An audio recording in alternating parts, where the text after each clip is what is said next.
मुख्यमंत्री जी ने आज इस प्रकार से बातें की हैं, मैं समझता हूं कि ये आंकड़ों का रिपीटेशन था।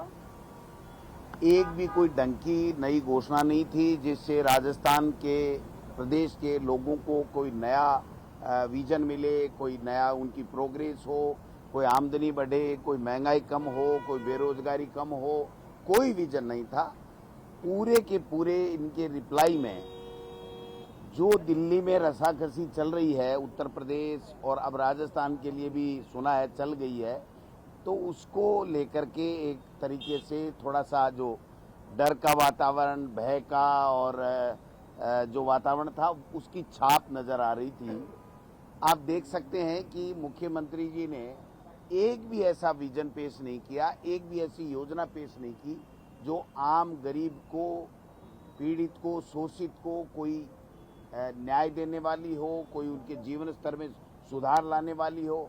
आप बताइए, 25 लाख रुपए का बीमा मिलता था, उसके बारे में कहीं कोई जिक्र नहीं, कोई शेर शायरी से अगर पेट भर जाता गरीब का तो फिर तो बात ही क्या होती। तो आज का जो रिप्लाई था मुख्यमंत्री जी का, वो जो दिल्ली की रसाकसी चल रही है उससे परेशान दिखे मुख्यमंत्री जी। और ये कब बादल छटेंगे, जो आपस की रसाकसी और अदला बदली का जो वातावरण चल रहा है उससे, उसके बाद में कोई बात होगी। दिल्ली का केंद्र का बजट आने के बाद में और उसके बाद में अगर मुख्यमंत्री जी की रिप्लाई हो और उसमें 1 रुपया किसी योजना के लिए मिले नहीं, कोई नई योजना शुरुआत हो नहीं, गांव का, गरीब का, पीड़ित का, शोषित का, रोजगार का, महंगाई कम करने का किसी तरह का कोई विजन, कोई बात, कोई योजना दिखे नहीं, इससे ज्यादा क्या हो सकता है। तो मैं समझता हूं कि आज मुख्यमंत्री जी ने पूरी तरीके से सदन को भी निराश किया और पूरे प्रदेश को भी निराश किया है।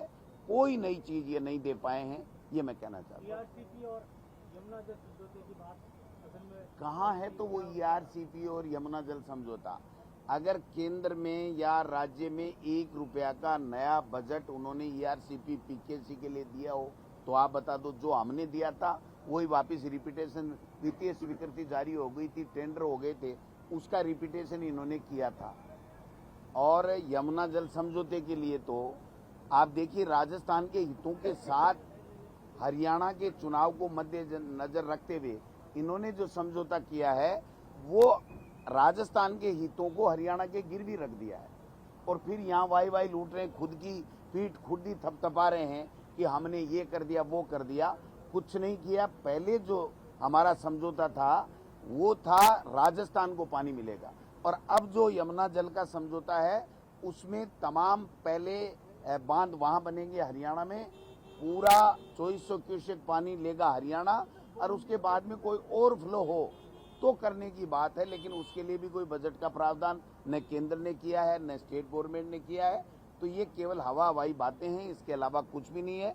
ये राजस्थान के हितों के, शेखावटी के हितों के साथ में कुठाराघात इन्होंने किया है। आप बताइए, अगर ये लाते तो ये बजट का प्रावधान नहीं बताते कि इतने रुपए का बजट हमने यमुना जल समझौते के लाने के लिए ये किया है। और यहाँ खट्टर साहब आकर के खुद कह के गए कि पहले हम पानी लेंगे। पहले का जो समझौता था यमुना जल का, उसमें कहीं भी हरियाणा में नया बांध बनाने की बात नहीं थी। अब जो यमुना जल समझौता है उसमें दोबारा जो इनसे साइन कराए हैं, इनके हाथ काटे गए हैं, राजस्थान के हितों को गिरवी रखा गया है। उसमें पहले वो पूरे बांध बनाएंगे अपने बॉर्डर के ऊपर, और उसके बाद में कोई ओवरफ्लो की बात आएगी तो राजस्थान को देने की, शेखावटी को देने की बात है।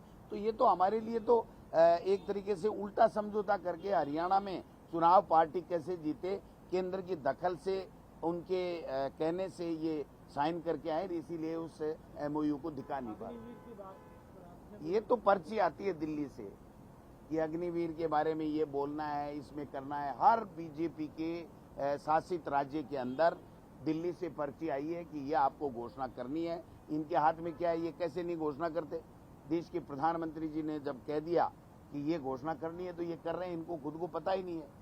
तो हमारा तो ये कहना है कि ये जो अग्निपथ योजना, अग्निवीर बनाने की जो बात कर रहे हैं, ये किसान के बेटों के साथ में उनके हितों पे कुठाराघात है, उसको खत्म करना चाहिए और स्थायी भर्ती हमारी नौकरी में हमारे नौजवानों की होनी चाहिए। 45,000 भर्ती आप दे चुके हैं, मतलब 45,000 भर्ती आप निकाल चुके हैं। कहाँ दे चुके हो?